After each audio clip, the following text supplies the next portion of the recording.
Shalom. First and foremost, I want to give all praises, honor, and glory to Yahweh, Bahasham, Yahweh Shai, Bahasham, Lecha Kodesh. Double honors to the elders and the apostles of Great Millstone, and peace and blessings to the elect. And today we're going to go into the book of 2 Kings, the 19th chapter, and pretty much picking up from where we left off in the 18th chapter. Right, we saw the taunting, right, and threatenings of Rabshakeh, right, one of the generals or high-ranking officials in Sennacherib's army, right, threatening Israel with pretty much destruction and annihilation if they were to trust in their God rather than to submit to the Assyrians. So here, all right, we ended off that chapter with Eliakim and the rest going back to Hezekiah, and here we are in 2 Kings 19. So verse 1, it reads, "And it came to pass, when King Hezekiah heard it," heard what? When he heard the account of what had happened, "that he rent his clothes and covered himself with sackcloth and went into the house of the Lord Yahweh." And the covering of yourself with sackcloth was a sign of distress and mourning, usually.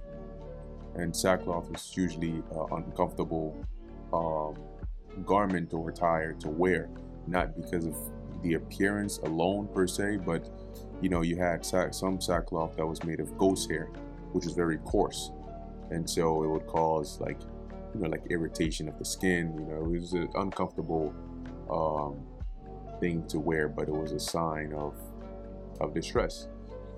So anyway, Hezekiah, he puts this on, he goes to the temple, and he sent Eliakim, which was over the household, and Shebna the scribe, and the elders of the priests, covered with sackcloth, to Isaiah the prophet, the son of Amos. And they said unto him, Thus saith Hezekiah, This day is a day of trouble, and of rebuke, and blasphemy. Right, in this sense, blasphemy being the disdain or disrespect.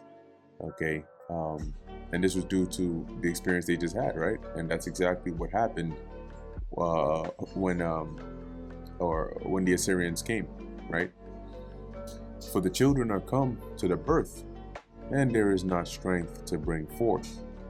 And what's being said here, right? Hezekiah is saying, go and relay this message to Isaiah, and convey to him the level of distress, insult, blasphemy that we have just experienced.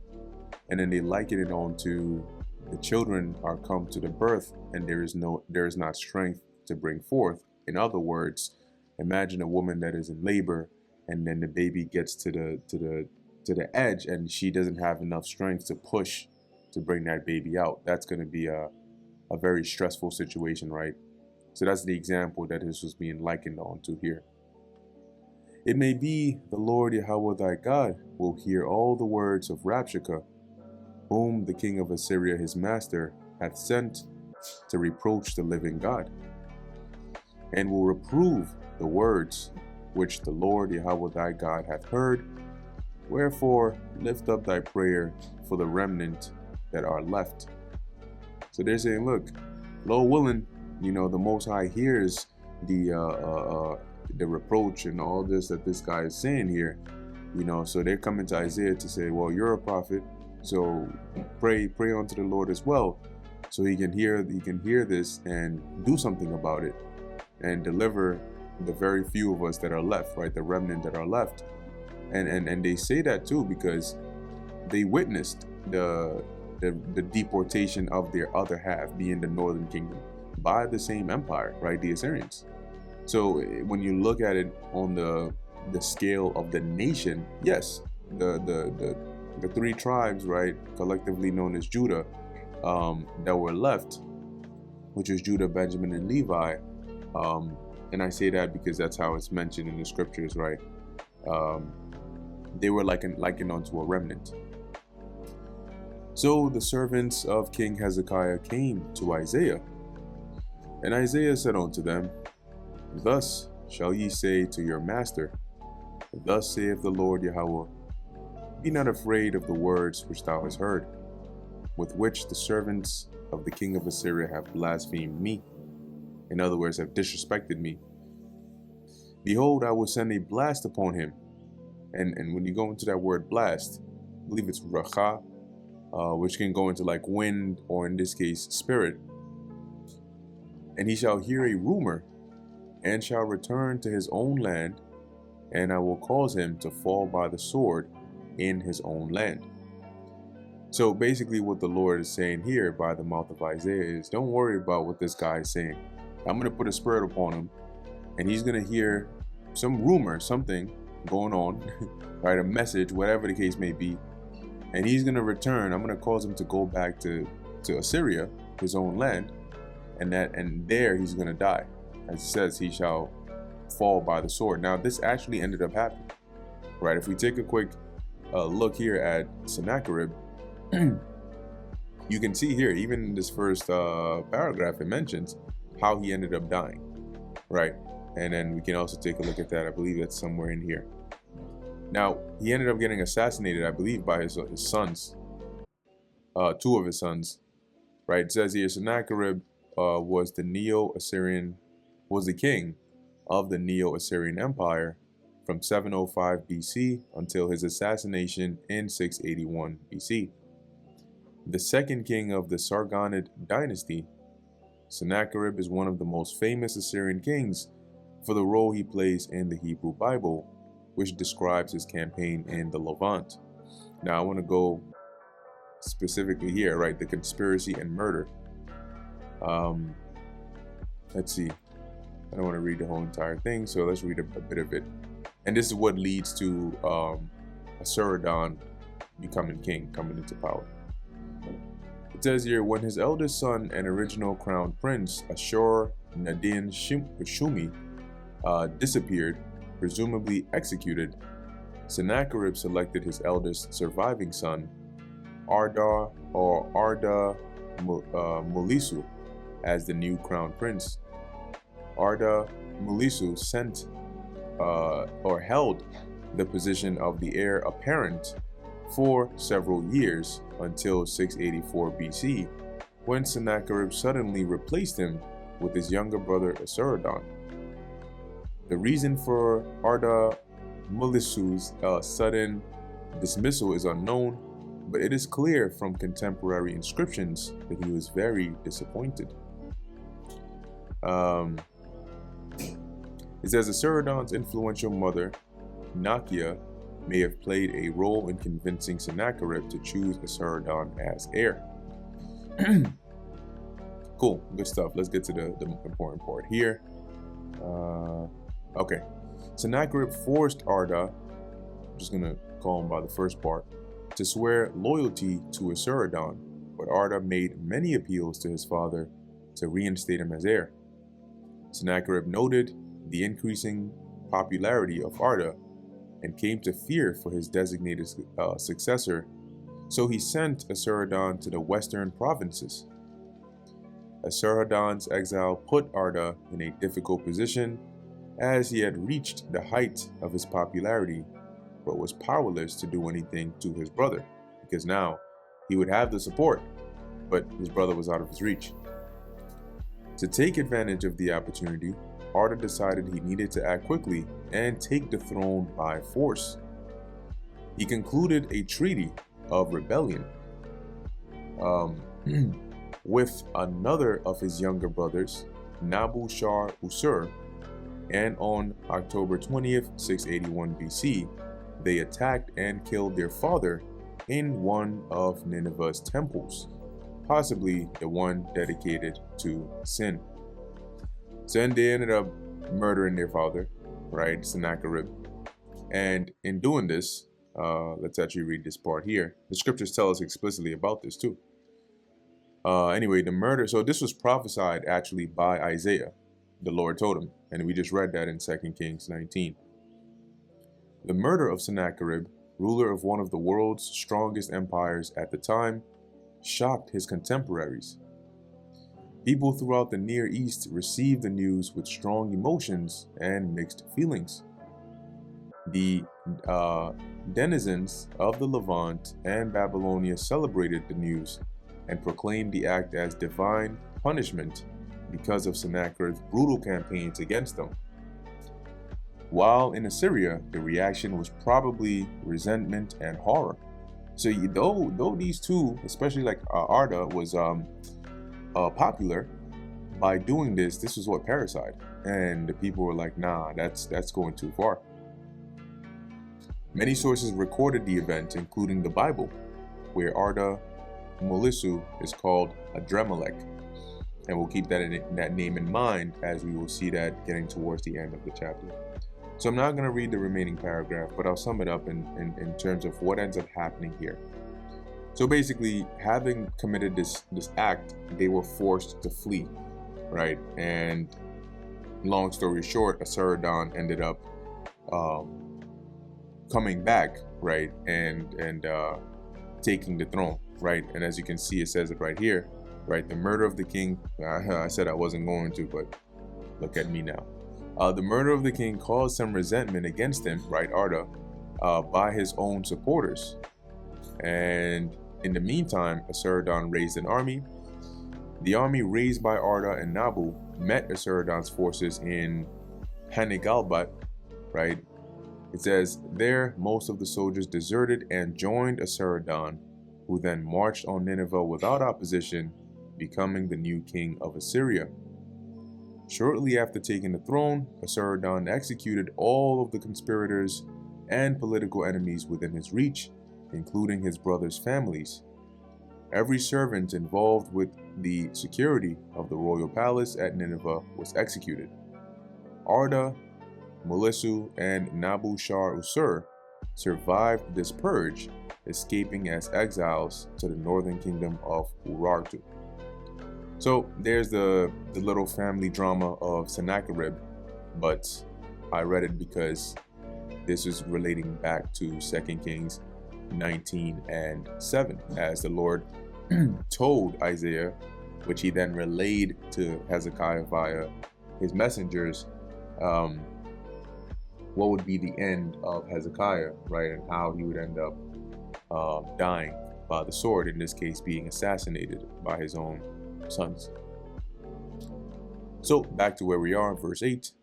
So Rabshakeh returned and found the king of Assyria warring against Libnah. So what has happened so far? The news has reached Hezekiah, right? He has, he humbles himself. He prays before the Lord. He sends his messengers to Isaiah. They tell Isaiah his words, and Isaiah responds with this, right? Don't worry about it. This is what the Lord is going to do. Now, in the meantime, Rabshakeh returned, because remember, he came there with Sennacherib's message, and so now he goes back to Sennacherib. And when he returned, verse 8, so Rabshakeh returned and found the king of Assyria warring against Libnah, for he had heard that he was departed from Lachish. So remember, that's where Sennacherib was originally. But in the meantime, as Rabshakeh was speaking to Israel, Sennacherib moved on Libnah. And when he heard say of Tirhakah, king of Ethiopia, behold, he is come out to fight against thee, he sent messengers again unto Hezekiah, saying, so he got news that news about this Ethiopian king, that he's about to come and fight or whatnot. And so I guess before handling that, he sends some messengers back to Hezekiah with another message, saying, thus shall ye speak to Hezekiah king of Judah, saying, let not thy God in whom thou trustest deceive thee, saying, Jerusalem shall not be delivered into the hand of the king of Assyria. Behold, thou hast heard what the kings of Assyria have done to all the lands, or to all lands, by destroying them utterly. And shalt thou be delivered? So of all the regions, right, of our territory that we have taken over, all the lands we have destroyed, do you think you're going to be the special one, right? Have the gods of the nations delivered them, which my fathers have destroyed? as Gozan and Haran and Rezeph and the children of Eden which were in Thelessar? Where is the king of Hamath and the king of Arpad and the king of the city of Sepharvaim, of Hena and Eva? To say, these are all nations that the Assyrians took over. And remember, in particular, he says this because these nations, right, the Sepharvaim and Hamath and Arpad, remember that the heathens were of these nations that were brought into Samaria.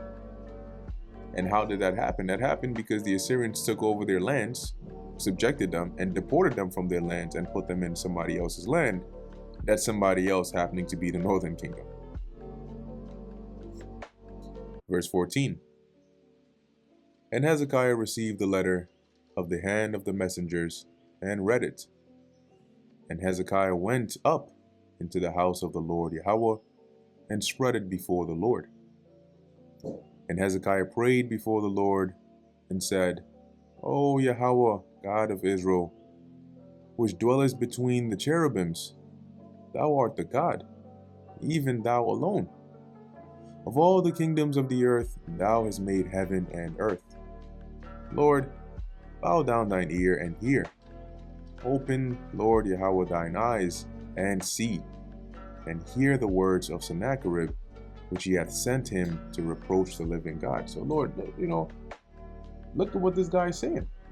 Listen to all the madness and stuff he's saying. This guy's moving around, this heathen, moving around as though he's untouchable, right? To the point where he's even reproaching you, Of a truth, Lord, the kings of Assyria have destroyed the nations and their lands.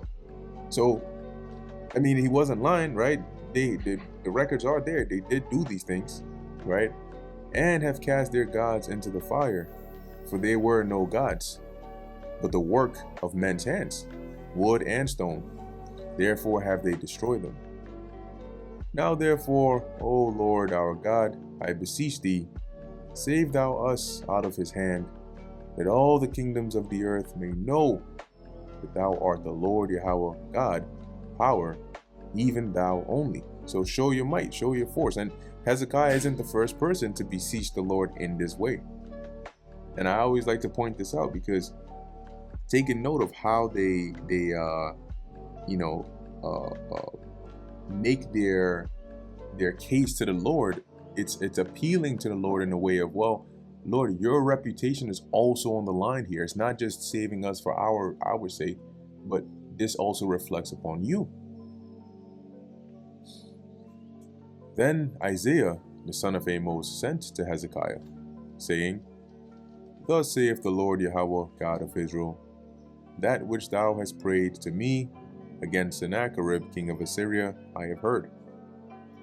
This is the word that the Lord Yahweh hath spoken concerning him. The virgin, the daughter of Zion, hath despised thee, and laughed thee to scorn. The daughter of Jerusalem hath shaken her head at thee. Whom hast thou reproached and blasphemed? And against whom hast thou exalted thy voice, and lifted up thine eyes on high? Even against the Holy One of Israel. So you can imagine this in the sense of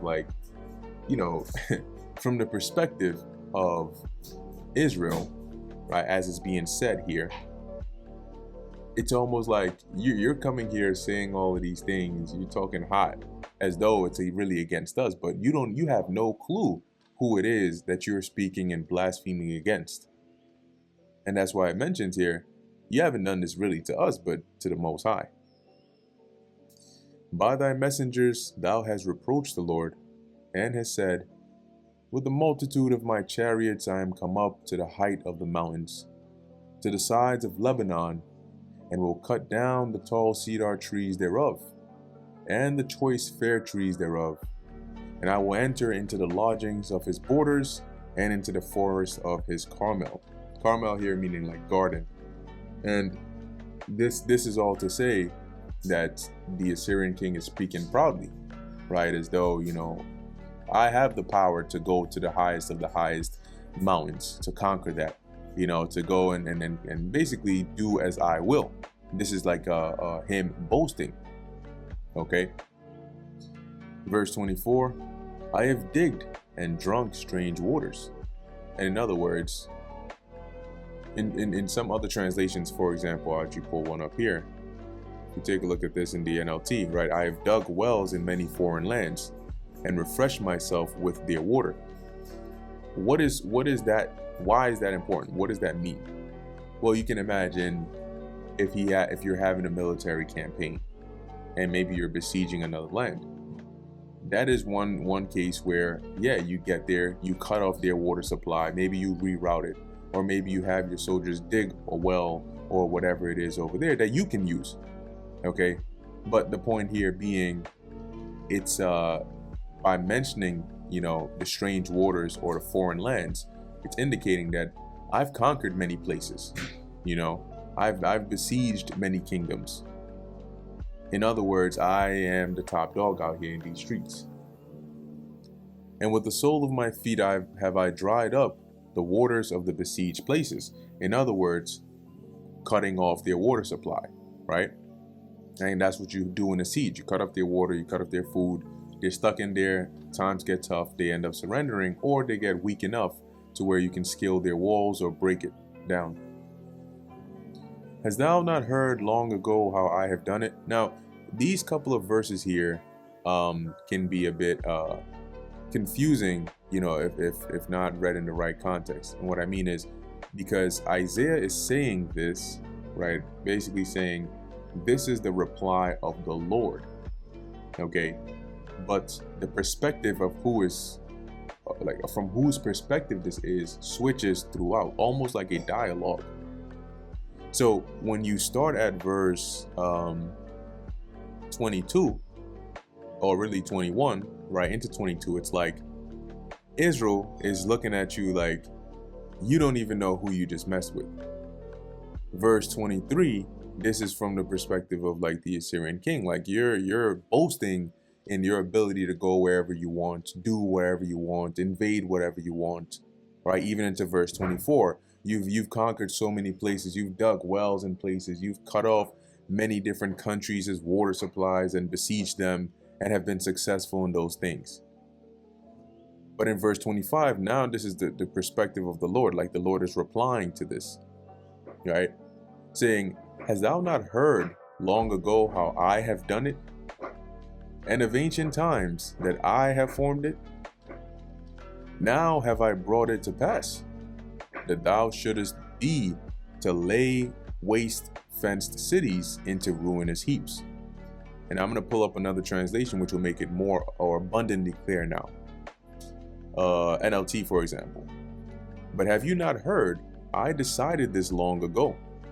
Right? Similar to the precept that says the Most High declares the end from the beginning.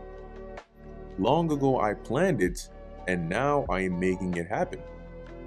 I planned for you to crush fortified cities into heaps of rubble. So that's what the Lord is saying. He's saying, like, you're boasting, right? Verse 23 and 24. You're boasting about all the conquerings you've done and how you've made people fear you and X, Y, and Z.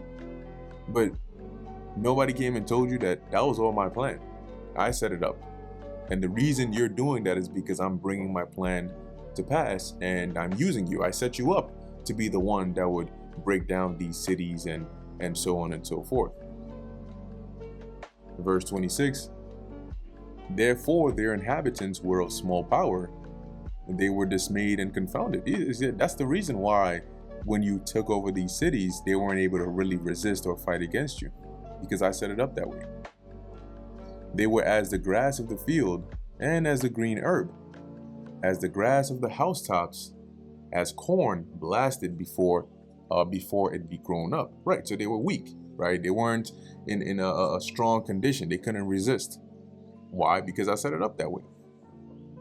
But I know thy abode, right? I know your dwelling place, and thy going out and thy coming in, and thy rage against me. So I know you in and out. I know where you are. I know where you're going. I know all of those things. And I also know the rage, the disrespect, the blaspheme that you have against me.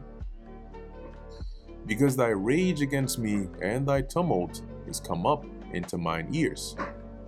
Therefore I will put my hook into thy nose, and my bridle in thy lips, and I will turn thee back by the way which thou camest. Now, here the Lord is using the example of likening Sennacherib, right, to a horse, saying that I'm gonna, like put that horse's bridle on you, and I'm gonna direct you and reroute you back to the land which you came. Okay. Now it mentions here, right, the hooks into thy nose and the bridle into thy lips. And when you look into the word bridle, it goes into I think it's a bit, horse, bridle, bit. Yeah. And the purpose of a bit here is it goes into the horse's mouth, and it is used to then control the horse, right? So it's attached to the reins, which you should be able to have. There you go. Let me actually pull up some images first. Cool. So this is an example, right? So this goes into the horse's mouth, and as you can see here, right, it's hooked somewhere in there, either to the tongue or some other part in there. And the purpose, right, here's an example here too. The purpose of a bit in a horse's mouth is to control the horse, right? And how do you control the horse? It applies pressure to certain pressure points in the horse's mouth. So this being the reins over here, this allows the rider to control the horse. So when you pull on a certain direction, that pressure forces the horse to now turn, right?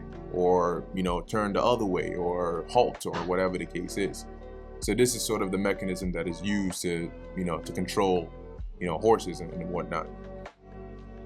Just a bit of context here. So if you put like horses, bridle, bit, meaning, typically when you put meaning, you'll get an AI overview.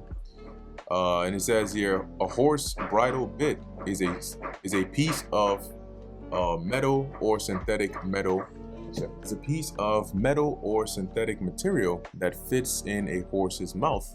It's a key part of the bridle that allows the rider to control the horse's head and movements. All right. So the Lord is basically saying, I'm going to put my bridle, but here specifically like the bit part of that, into your mouth to control you, as if likening you metaphorically onto a horse, and send you back to where you came from.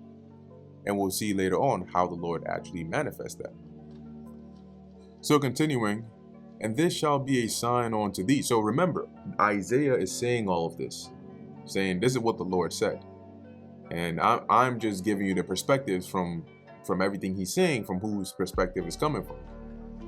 Verse 29. So now Isaiah is continuing. He's saying this now to the servants of Hezekiah, saying, the Lord said he's going to do all this, and this shall be a sign unto thee. Ye shall eat this year such things as grow of themselves, i.e. crops, right? Things you've planted. And in the second year, that which springeth of the same. So how do these things work, right?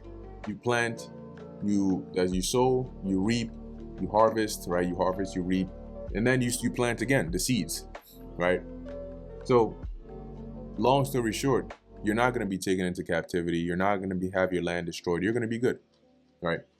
It says, and in the second year, that which springeth of the same, and in the third year, sow ye and reap, and plant vineyards and eat the fruits thereof. And the remnant that is escaped of the house of Judah shall yet again take root downward and bear fruit upward. Meaning those of you that are left are, this is metaphorical, right? Taking root downward and bearing fruit upward, meaning the Lord is going to keep you. You're going to be planted again, and you're going to survive, so to speak, right? And bear fruit and grow. So you don't have to worry about being uprooted and taken out of the land, at least not at this point. For out of Jerusalem shall go forth a remnant, and they shall escape out of Mount Zion. The zeal of the Lord Yahweh of hosts shall do this, right? So in context, right, Isaiah is obviously referring to them being delivered at this point from the hand of the Assyrians. But it's also a foreshadowing, right, representing the elect, right, the remnant, which the elect also being a remnant. They're not going to be a remnant of just the southern kingdom, right? It'll be of the whole entire kingdom.